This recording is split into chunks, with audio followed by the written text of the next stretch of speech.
Hello friends, आज की video हम डिस्कस करने वाले हैं आईएसओ सर्टिफिकेट के बारे में।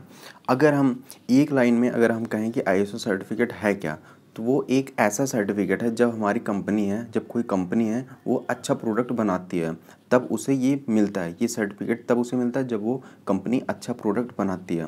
तो आपने कहीं ना कहीं सुना होगा कि ये प्रोडक्ट, ये कंपनी आईएसओ सर्टिफाइड है। सो यही हम समझते हैं कि ये आईएसओ जो सर्टिफिकेशन है ये क्या चीज़ है। एक एग्जांपल लेते हैं, जैसे कोई कंपनी है, उसके पास अगर कोई आईएसओ सर्टिफिकेशन है तो लोग उस पर ट्रस्ट करेंगे, लोग उस कंपनी पे ट्रस्ट करेंगे कि ये कंपनी जो है अच्छी है, इसका प्रोडक्ट अच्छा है, तभी तो इसे आईएसओ सर्टिफाइड है ये, तभी इसे आईएसओ सर्टिफिकेट मिला हुआ है।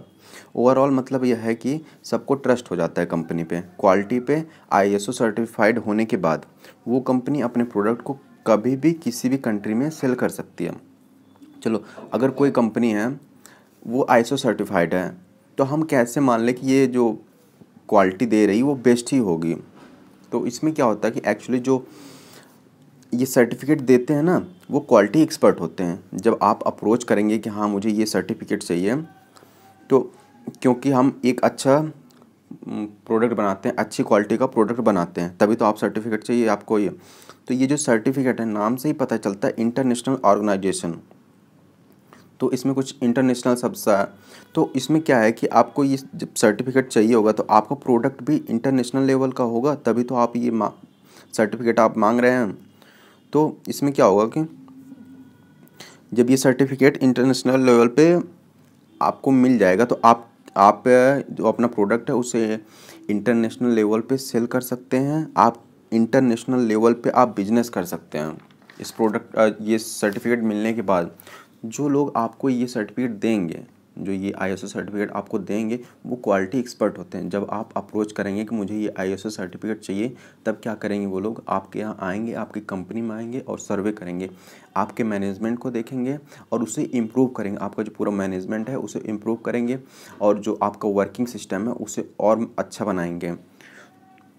तो अगर वो जो आपकी क्वालिटी है ना प्रोडक्ट की, उस पर वो ज़्यादा ध्यान नहीं देते, क्योंकि अगर आपका मैनेजमेंट अच्छा है, आपका जो वर्किंग सिस्टम अच्छा है, अगर वो दोनों बढ़िया हैं तो आपका प्रोडक्ट ऑब्वियसली अच्छा होना ही है। तो इसलिए प्रोडक्ट पे वो ज़्यादा ध्यान नहीं देते, वो मैनेजमेंट को अच्छा करते हैं और जो आपका वर्किंग सिस्टम है उससे ध्यान देते हैं। सो आईएसओ का फुल फॉर्म है इंटरनेशनल ऑर्गेनाइजेशन फॉर स्टैंडर्डाइजेशन।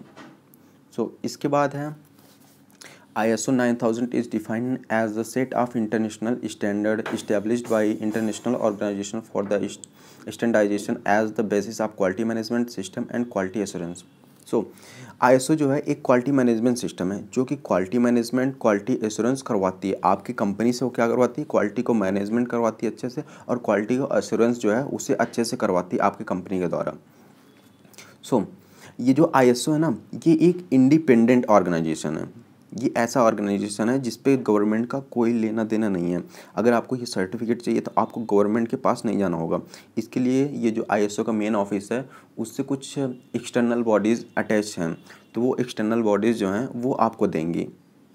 कुल इंडिया में 162 लोगों के पास ये मेंबरशिप है, मतलब 162 एक्सटर्नल बॉडीज़ हैं इंडिया में जिनसे आपको ये आईएसओ सर्टिफिकेट मिलेगा। अगर आपको आईएसओ सर्टिफिकेट लेना है तो ये 162 लोग जो हैं इंडिया में, जो एक्सटर्नल बॉडीज़ के तहत काम कर रहे हैं, तो आपको उनसे लेना होगा। आप उनसे मिलेंगे, फिर आप उनमें से जो आपको पसंद आएगा उनसे आप ले सकते हैं।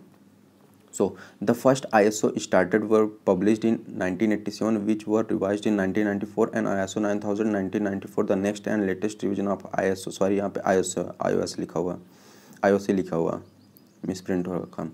Standard were released in 2000 and therefore referred as ISO 9000 2000 standard. It applies to virtually and in the industry worldwide। सो ये क्या है, ये सबसे पहले स्टार्ट हुआ था 1987 में, फिर इसको 1994 में रिवाइज़ किया गया, फिर जिसका नाम दिया गया था 9000 1994। ये इनका नाम जो है कोड की तरह रखा गया, कोड वर्ड दिया गया इन्हें। इसके बाद 2000 में फिर से ये इसका रिवीजन हुआ, इसका नाम फिर से ISO 9000 2000 स्टैंडर्ड दिया गया। It's applied virtually and industry world wide, ये पूरे इंडस्ट्री वर्ल्ड वाइड में अप्लाई हो। इसके बाद the main objective of ISO certificate, ये देख लीजिएगा, पढ़ लीजिएगा। इसमें क्या है कि जब इसका रिवीजन होता है, जैसे कि जब इसका फिर से रिवीजन होगा कि नया कोड आता है, उसी कोड के बेसिस पे इसका नाम रखा जाता है। अब तक 3 स्टैंडर्ड बनाया गया है, ISO 9000, 2000, ISO 9001, 2000 and ISO 9004 and 2000। सो इसके बाद अब हम बात करने वाले हैं स्टैंडर्ड एंड गाइडलाइंस। सो इसमें 3 स्टैंडर्ड्स हैं, ISO 9000, 2000, इसके बाद ISO 9001, 2000, इसके बाद ISO 9004 एंड 2000। सो जो पहला है ISO 9000, 2000, इसमें क्या है कि हम इसे डिस्कस करते हैं। जैसे कि नई कंपनी स्टार्ट किया और उसको कंपनी के स्टैंडर्ड को मेंटेन करना, उसे जो भी क्वालिटी कंट्रोल है, क्वालिटी कंट्रोल सेक्शन है, क्वालिटी एश्योरेंस सेक्शन है, पैकेजिंग सेक्शन है, और जो भी उसके पास इक्विपमेंट है पूरी तरह से फिट बैठ रहे हैं, जो हमें करना उसके तहत पूरी तरह से ये फिट बैठ रहे हैं, ये सर्टिफिकेट उसी के लिए है। अगर है बैठ रहा है तो उसके लिए है 9000, 2000।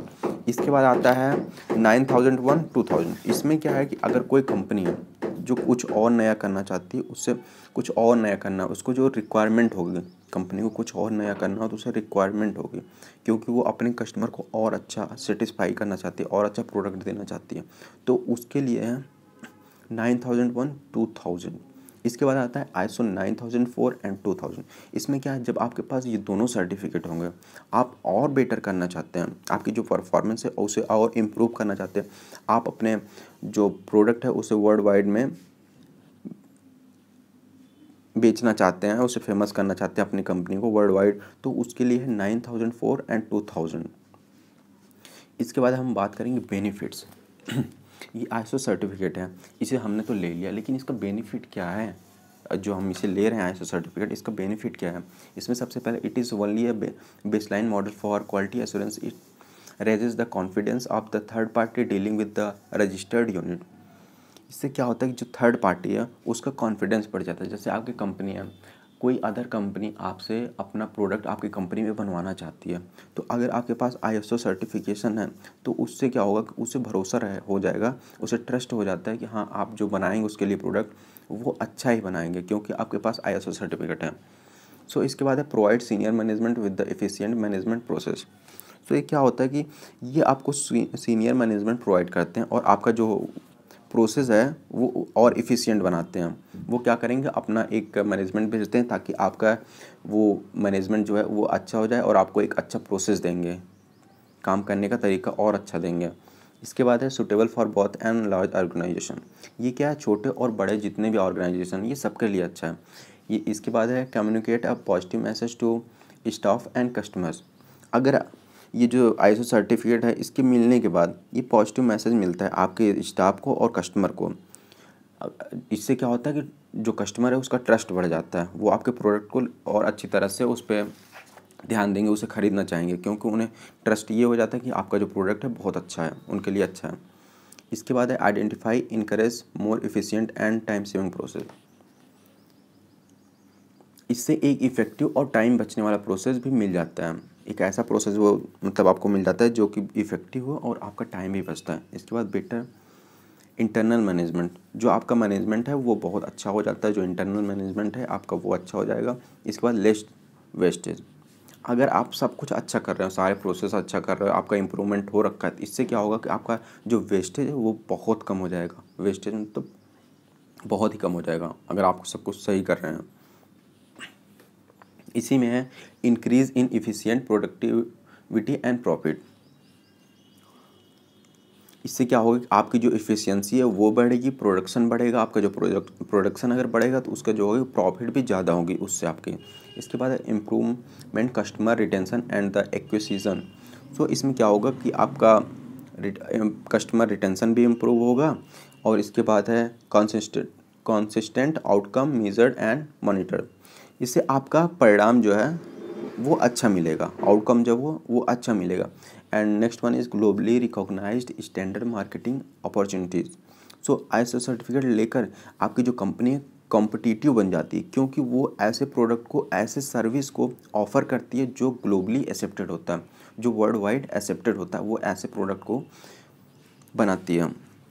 इसके बाद है मार्केटिंग अपॉर्चुनिटी। जो मार्केटिंग है, आप वो ऑब्वियसली अगर आप सब कुछ अच्छा बना रहे हो तो आपकी अपॉर्चुनिटी जो है, आपका वो अवसर जो है वो बढ़ जाते हैं। इसके बाद है एलिमेंट ऑफ ISO 9000।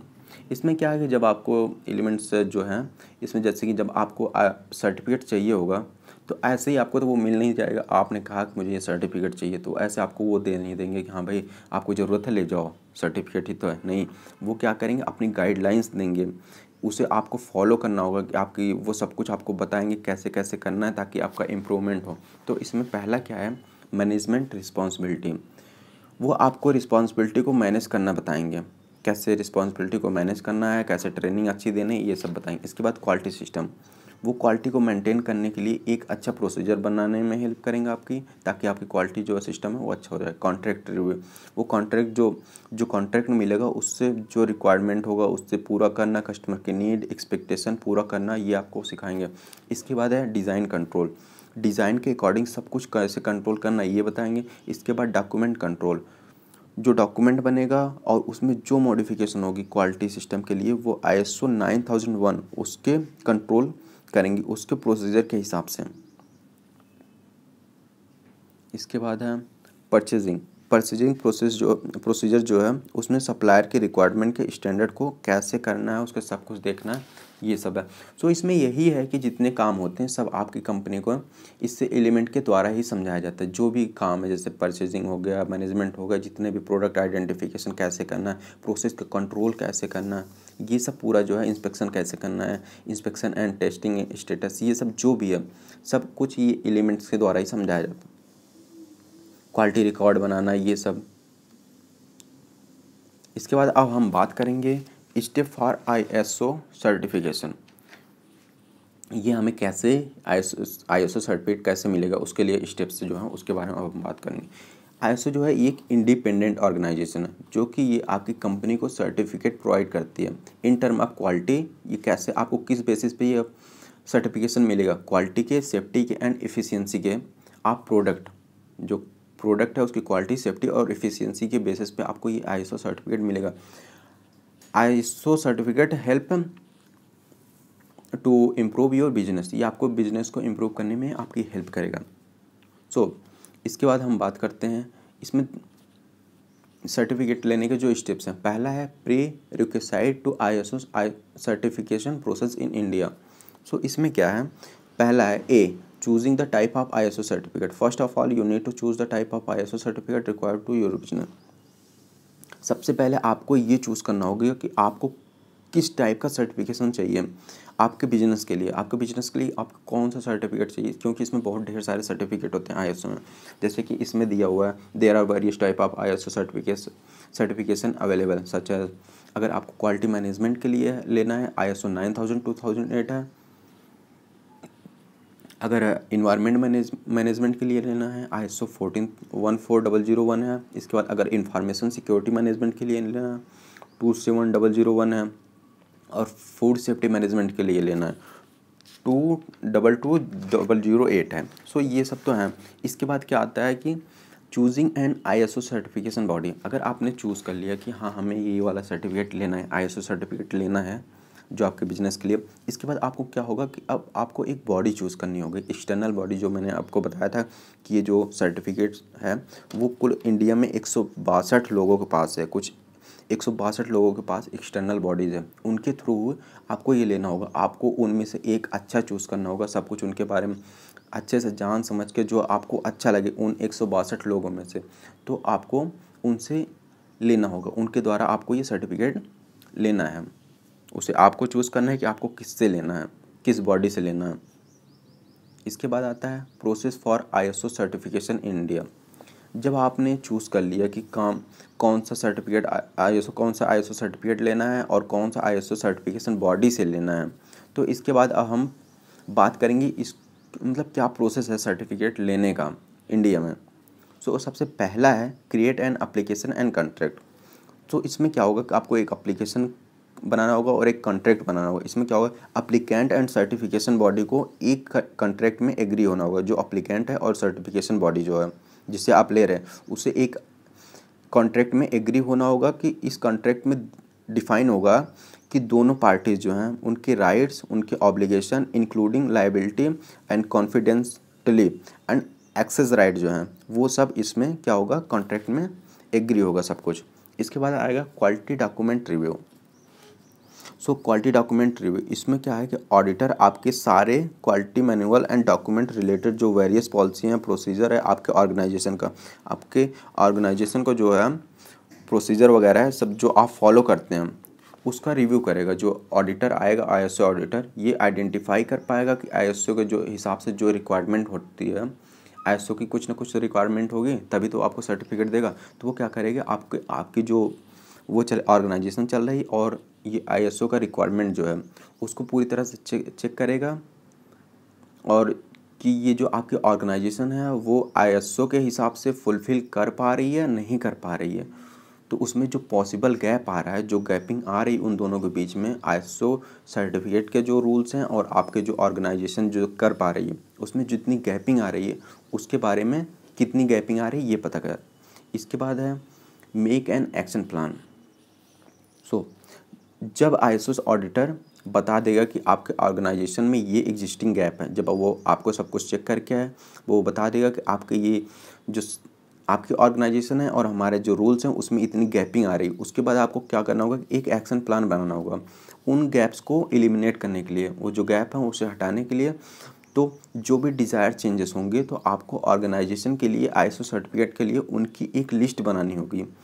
सभी रिक्वायर्ड टास्क जो हैं उन्हें नोट करने होंगे, आपको अपने एम्प्लॉय को भी ट्रेन करना होगा वो नए प्रोसीजर को अडॉप्ट कर सकें, ताकि जब आप उन्हें ट्रेन करेंगे तो वो नए प्रोसीजर को अडॉप्ट कर पाएंगे। सभी एम्प्लॉय को आईएसओ स्टैंडर्ड से अवेयर करवाना होगा आपको, ताकि वो अपने आप को उस बेसिस पे ढाल सकें। इसके बाद नेक्स्ट स्टेप क्या है कि इनिशियल सर्टिफिकेशन ऑडिट। इसमें क्या है कि ये दो पार्ट में डिवाइड होता है, स्टेज 1 स्टेज 2। स्टेज 1 में क्या है, आईएसओ ऑडिटर आपको ऑर्गेनाइजेशन में हुए चेंजेस के जो चेंजेस हुए हैं उसे ऑडिट करेंगे फिर से, और ट्राई करेंगे identify to possible non conformities in your system and procedure. इसके बाद आता है स्टेप 2 स्टेज 2। इसमें क्या है, जब सारे रिक्वायरमेंट चेंज हो जाएंगे तब आईएसओ ऑडिटर फाइनल ऑडिटिंग करेगा, चेक करना सारी नॉन कन्फर्मिटीज़ एलिमिनेशन हुई या नहीं हुई। जब सब कुछ सही हो जाएगा तो आपका organisation as per ISO quality standard आया है कि नहीं आया है, जो उसे रिक्वायरमेंट थी उस हिसाब से सब कुछ हुआ है कि नहीं हुआ है। इसके बाद आईएसओ ऑडिटर सेटिस्फाई हो जाएगा, तब अगर वो सेटिस्फाई हो गया कि सब कुछ जो हुआ है सब बढ़िया हो गया, इसके बाद वो क्या करेगा, वो फाइनल ऑडिट रिपोर्ट प्रिपेयर करेगा। इसके बाद आता है कंप्लीटिंग द आईएसओ सर्टिफिकेशन। इसमें क्या है कि आईएसओ सर्टिफिकेशन जब सारी नॉन कन्फर्मिटीज़ जो हैं एड्रेस हो जाएंगी, सारी फाइंडिंग जो है आईएसओ ऑडिट रिपोर्ट में मेंशन कर दी जाएंगी, उसके बाद आपको आईएसओ सर्टिफिकेशन ग्रांट होगा। जब सब कुछ सही हो जाएगा इसके बाद जब उसे लगेगा कि जितनी भी प्रॉब्लम्स थी वो सब सही हो गई, अब हमारे जो रूल्स हैं आईएसओ के उस हिसाब से ये अपना प्रोडक्ट बना रहे हैं, इनका मैनेजमेंट उस लायक हो गया, तब आपको वो सर्टिफिकेट ग्रांट हो जाएगी। इसके बाद है सर्विलेंस ऑडिट। इसमें क्या है कि surveillance audit is basically conducted ensure that ISO quality standard. इसमें क्या है कि आपने ले लिया सर्टिफिकेट, लेकिन वो बीच बीच में क्या है कि आपने लेने के बाद फिर से आप क्वालिटी पे ध्यान न दें, तो बीच बीच में आपके यहाँ चेकिंग करते रहेंगे, टाइम टू टाइम आपको चेक करते रहेंगे। इसके बाद है cost involvement in the ISO certification. So जब आप आईएसओ सर्टिफिकेट लेंगे उसमें कितनी कॉस्ट लगेगी इसके बारे में बात करते हैं। इसमें आईएसओ सर्टिफिकेट लेने के लिए कॉस्ट फिक्स नहीं होती, ये डिपेंड करता है ऑर्गेनाइजेशन टू ऑर्गेनाइजेशन। ये कॉस्ट को कैलकुलेट करती है डिफरेंट पैरामीटर में, ये कोई फिक्स कॉस्ट नहीं होता कि हाँ आपने कहा कि मुझे ये सर्टिफिकेट चाहिए, वो कहेंगे इतने पैसे दे दो ले जाओ। नहीं, वो क्या करेंगे, वो कुछ रूल्स हैं होते हैं जिनके पैरामीटर्स होते हैं, उनके बेसिस पे ये कैलकुलेट करते हैं कि आपसे कितने पैसे इसके लेने हैं, कितने कॉस्ट करनी है इस सर्टिफिकेट की। तो उसमें पहला है कि नंबर ऑफ़ एम्प्लॉय, आपके कितने एम्प्लॉय हैं उस बेसिस पे करेगा। नंबर ऑफ़ प्रोसेस, कितने प्रोसेस चल रहे हैं आपकी कंपनी में उस बेसिस पे करेगा। इसके बाद level of risk association with the scope and service of the organisation, इस बेसिस पे करेगा। कॉम्प्लेक्सिटी ऑफ मैनेजमेंट सिस्टम, इस बेसिस पे करेगा। And number of working shift, आपके कितनी शिफ्ट चल रही हैं, कितनी बार काम हो रहा है, कितने शिफ्ट में काम हो रहा है, इस बेसिस में वो आपको कॉस्ट बताएगा। उसकी कोई कॉस्ट फिक्स नहीं होती, जब ये सब वो देखेगा इसके बाद वो बताएगा कि हाँ आपको कितना पे करना होगा।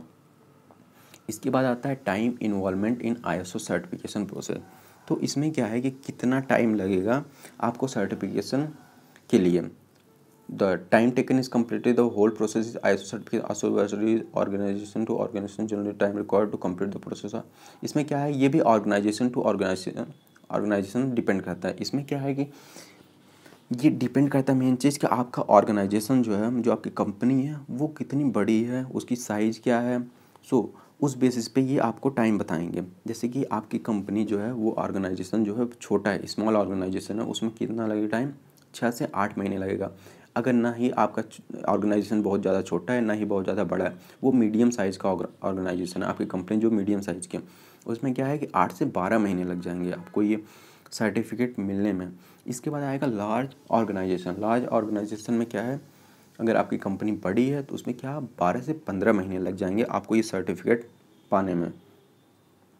इसके बाद अगर आपको ये वीडियो पसंद आई हो, आपको सब कुछ समझ में आ गया हो, तो आप प्लीज़ वीडियो को लाइक करना, सब्सक्राइब करना, मेरे चैनल को अपना दोस्तों के साथ शेयर करना। Thank you.